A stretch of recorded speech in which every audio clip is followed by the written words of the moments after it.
Setiap karya audiovisual lahir dari ide, kreativitas, dan kerja keras. Tapi apa jadinya kalau karya itu diambil orang lain tanpa izin? Dari sinilah kita perlu memahami pentingnya legalitas karya audiovisual.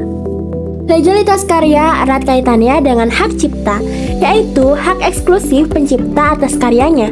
Kalau orang lain ingin menggunakan karya itu, harus melalui lisensi atau izin resmi dari pemilik. Meski begitu, ada juga yang disebut fair use, yaitu penggunaan wajar untuk pendidikan, kritik, atau review. Semua ini diatur dalam Undang-Undang Hak Cipta Nomor 28 Tahun 2014 sebagai regulasi industri yang melindungi karya. Dan aturan inilah yang menunjukkan kenapa legalitas begitu penting bagi sebuah karya.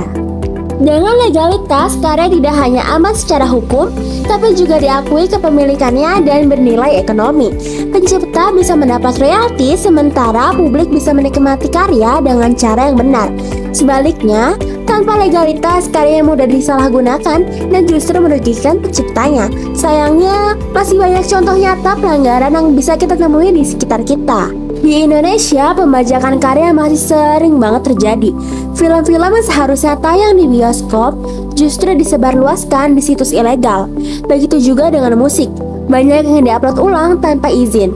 Semua ini jelas melanggar hak cipta, merugikan pencipta, dan membuat industri kreatif kehilangan dukungan. Karena itulah kita perlu mencari solusi bersama agar hal ini tidak terus berulang. Solusinya bisa dimulai dari 3 hal. Pertama, edukasi sejak dini tentang pentingnya menghargai karya. Kedua, penegakan hukum yang tegas terhadap situs dan pelaku pelanggaran.